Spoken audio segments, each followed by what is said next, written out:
Ini bisa jadi motor kedua atau motor tempur atau motor ninja buat kalian pakai harian atau ketemu klien, meeting gitu, dipakai San Mori juga nggak malu-maluin.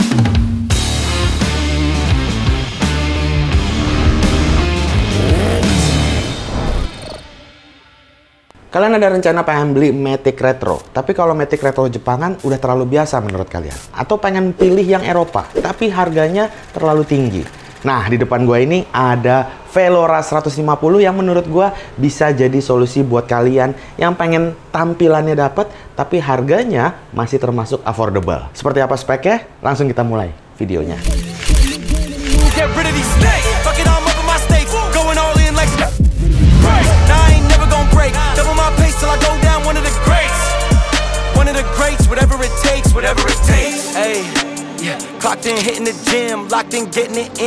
Satu hal yang pasti di motor ini yang gua nggak sangka-sangka adalah dimensi bodinya yang gede banget cuy. Gua nggak tahu ya, tapi bisa dibilang ini adalah motor Matic dengan tampilan retro di kelas 150 cc dengan bodi terbesar yang ada. Bayangin aja dari depan sampai belakang, panjangnya motor ini lebih panjang dari motor-motor Matic Retro Jepangan, dan kalau di Eropaan mungkin panjangnya mendekati Pozzo Zengo ya. Tapi masih bisa dibilang lebih bongsor dari Pozzo Zengo karena posisi setangnya yang menurut gue lebih tinggi. Secara keseluruhan, motor ini punya panjang bodi dari depan ke belakang yakni 198 cm. Jarak lebarnya adalah 72,5 cm, sedangkan tingginya 115 cm. Selain itu, jarak tinggi jok dari tanah yakni 75 cm.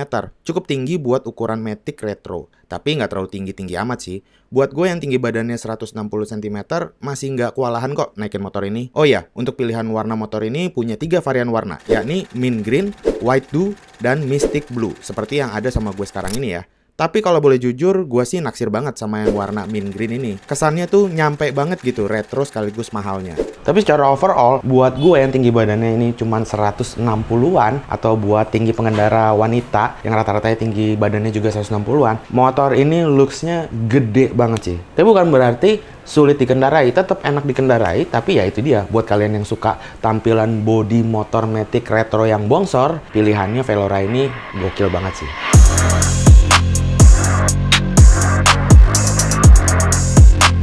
Ring 12, salah satu ukuran velg wajib buat motor retro. Karena zamannya sekarang motor retro itu ya kalau nggak 10, 12 gitu ya. Dan di velg ini juga sudah menggunakan ring 12 dengan model velg palang. Palangnya juga menurut gua kece dan aman banget cuy buat style-style atau kalian pengen ubah-ubah gitu ya, karena secara tampilan si velgnya itu udah berkesan retro modern. Bannya sendiri profilnya juga cukup lebar ya, dimana ukurannya itu adalah 120/70 ring 12. Untuk pengereman, motor ini udah dibekali dengan double disc brake depan dan belakang, dan juga udah ABS cuy. Kaliper depannya 2 piston dan belakangnya juga udah 2 piston. Suspensi depan menganut model teleskopik, sedangkan yang belakang sudah dual shock. Wheelbase-nya mencapai 1405 mm, termasuk panjang buat ukuran motor Matic. Kalau kalian bandingin dengan Honda Stylo misalnya, itu cuma 1275 mm. Atau Vespa Sprint yang mencapai 1334 mm. Ya sebenarnya sih bisa dibilang Velora ini adalah motor Matic yang kategorinya punya wheelbase cukup panjang. Efeknya kalau dipakai di kemacetan jadi agak susah nyempil-nyempil. Nggak selincah Honda Beat lah. Tapi bukan berarti motor ini jadi berat ya. Tetap enak juga dipakai selap-selip. Selain itu, motor ini juga sanggup menampung beban mencapai 130 kg. Di bagian lampu-lampu, motor ini juga bisa dibilang punya spek yang cukup istimewa ya. Walaupun memang nggak terlalu yang over istimewa. Dimana untuk bagian headlampnya, gue suka banget. Ini udah kayak motor-motor Matic Eropa. Dimana bentuknya itu dia prisma ya, segi 6.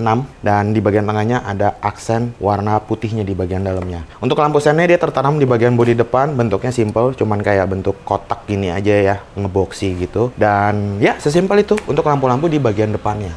Nah, kalau untuk lampu di bagian belakangnya, ini terlihat lebih robotik menurut gua. Karena apa? Walaupun desainnya bentuknya kotak-kotak juga, cuman dia sudah lebih berkesan futuristik juga karena ada garis-garis Mica LED-nya cuy. Dan untuk lampu sennya dia posisinya ada di samping, lebih slim lagi dibandingin lampu sen depannya, dan ini menjadi satu kesatuan garis. Secara keseluruhan lampu belakangnya ini emang lebih kerasa boxinya, kotak-kotaknya gitu ya. Walaupun ya balik lagi sih ke selera ya. Ada yang suka, ada yang enggak, ada yang berkesan kayak nabrak gitu. Tapi balik lagi semuanya preferensinya setiap orang berbeda-beda. Kalau gua sih nggak yang suka, nggak yang tidak suka juga. Aman di tengah-tengah.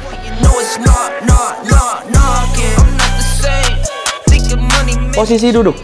Ya, untuk gue yang tinggi badannya 160, ngerasain motor ini, duduk di posisi berkendara, ngerasa bahwa bodinya itu bongsor banget terasa ya. Walaupun sitting posturnya menurut gue nyaman banget cuy. Kenapa? Karena legroomnya di sini masih lega banget dengan grip berupa karet. Beda ya dengan motor-motor Jepangan yang rata-rata untuk bagian decknya itu, dek kakinya itu didominasi dengan bodi kasar gitu kan, atau bodi kulit jeruk. Untuk posisi stang sendiri ini relatif cukup tinggi posisinya kalau dibandingin motor-motor matic pada umumnya ya. Efeknya saat berkendara jadi terasa lebih nyaman, nggak cepet pegel. Untuk joknya sendiri, posisi joknya ini cukup luas, cukup lebar juga untuk posisi jok boncengan, dan busanya ya so-so lah. Gue nggak bisa bilang empuk, tapi nggak keras juga.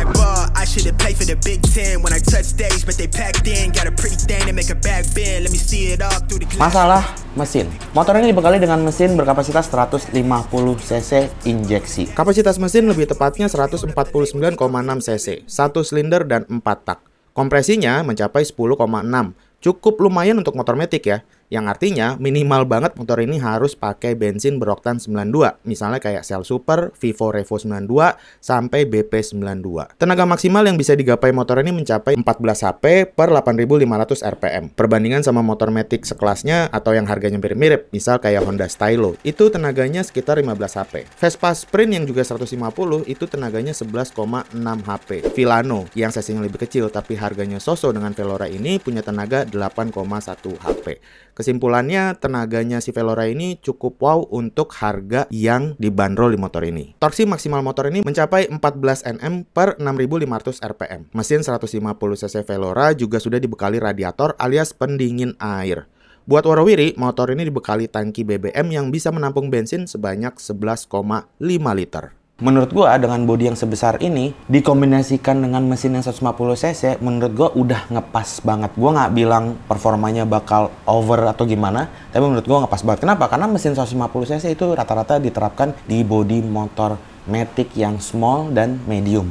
Nah ini masuknya udah lumayan medium ya, karena dimensinya besar banget. Takutnya kalau bodinya lebih besar lagi, emang kenapa bang? Ya tarikannya jadi lebih berat mungkin, atau akselerasinya jadi lebih lambat, karena ya itu mesin 150 cc mengusung bodi yang cukup besar. Tapi di motor ini 150 cc dengan dimensi bodi yang seperti ini menurut gua pas-pas aja.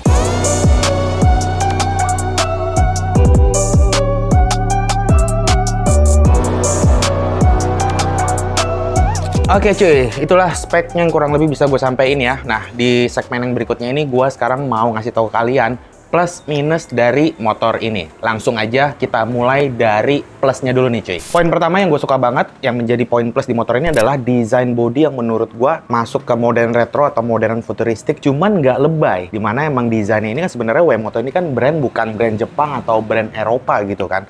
Tapi menurut gue desainnya cukup proper. Apalagi tambah dengan dimensinya yang nggak kecil-kecil banget gitu kan. Ini bisa jadi motor kedua atau motor tempur atau motor ninja buat kalian pakai harian atau ketemu klien, meeting gitu, dipakai San Mori juga nggak malu-maluin. Karena sebenarnya dari desainnya aja menurut gua retronya retro high class gitu cuy. Poin kedua yang jadi plus di motor ini adalah fitment kaki-kakinya menurut gue cukup oke. Desain velg palangnya itu menurut gue aman banget. Desainnya minimalis gitu. Ditambah dia juga udah pakai ring 12. Kalau misalnya kalian mau tambah culture lagi di motor, bisa tinggal ditambahin wheel dop aja cuy. Ini langsung berubah drastis tampilannya jadi retro kekinian banget gitu kan. Ya walaupun kalau kita ngomongin suspensinya sebenarnya sosok aja ya. Sok depan masih teleskopik, sok belakang juga dual shock. Poin ketiga yang menurut gue cukup oke, jadi poin plus terakhir adalah kapasitas mesin yang udah 150 cc dengan pendingin air alias radiator. Cukup oke dengan harga yang affordable gitu kan. Kalau kita lihat speknya 150 cc nggak boyo-boyo banget. Tapi sama motor-motor lainnya yang tadi gue sempat bahas ya, sama Vespa Sprint yang juga 150, apalagi sama si Yamaha Villano yang juga harganya level gitu ya, ya jelas menang si Velora ini cuy. Oke, sekarang kita masuk ke poin minus alias kekurangan dari motor ini menurut gua. Yang pertama adalah aksesorisnya yang terbatas.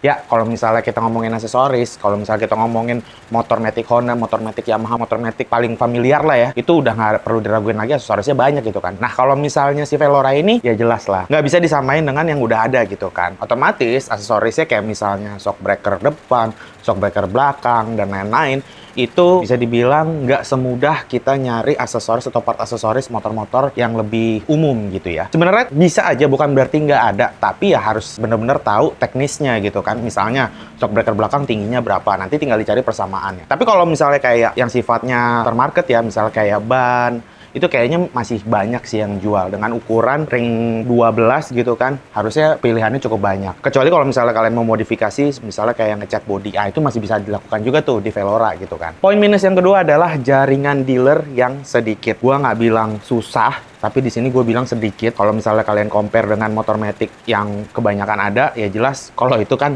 kalian masuk gang dikit aja udah nemu gitu kan. Banyak gitu dealernya. Kalau ini ya terbatas. Jadi kalau misalnya kalian mau servis atau misalnya kalian mau beli belanja spare part, jangkauannya atau ekosistemnya nggak semudah seperti motor Matic Jepangan. Yang ketiga adalah spare partnya yang juga terbatas. Nah, di sini gue mesti jelasin dulu. Mungkin kalau spare part yang sifatnya fast moving ya, kayak kampas rem, kampas ganda, dan lain-lain gitu kan, itu mungkin gampang-gampang aja. Tapi kalau udah masuk ke spare part yang sifatnya itu udah jarang rusak, atau mereka prediksi nggak bakal rusak dalam jangka beberapa tahun terus tiba-tiba rusak gitu ya, itu bakalan harus pesen dulu kayaknya ya. Itu plus dan minus dari motor Velora ini yang bisa gue sampaikan ke kalian. Nah, sekarang gue mau masuk ke masalah harga. Bang, emang berapa sih harga motornya? Langsung aja deh gue mau sebutin. Harga Velora ini adalah Rp26.800.000 untuk OTR Jakarta. Bayangin cuy, kalau misalnya kita banding-bandingin lagi nih ya sama Stylo, harganya udah 32 yang versi paling tinggi. Sama Vespa yang Sprint, yang cc 150 deh ya, itu jangan ditanya, harganya juga udah 50 jutaan gitu kan. Jadi bisa dibilang dari sisi harga, si Velora ini dengan kapasitas mesin 150 cc motor Matic di kelas retro paling affordable. Tapi tentu aja, menang harga ada konsekuensinya. Konsekuensinya yang tadi gue sebutin tuh, di beberapa poin minusnya.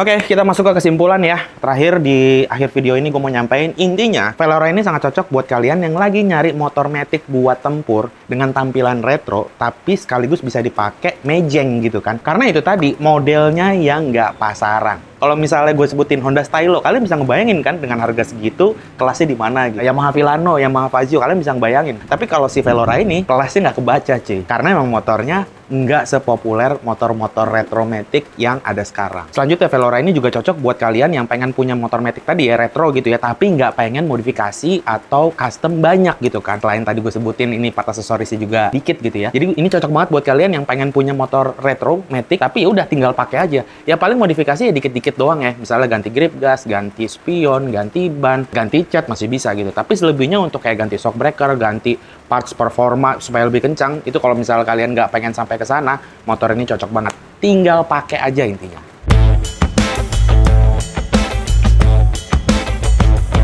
Itu dia review singkat soal Velora 150 ini. Gue mau ngucapin terima kasih kepada Wemoto yang sudah minjemin unitnya untuk gua review langsung di Katros Garage. Kalau kalian punya pertanyaan seputar video kali ini, langsung aja tulis di kolom komen. Sementara itu videonya langsung aja gue tutup. Seperti biasa, gue Ateng cabut. Peace.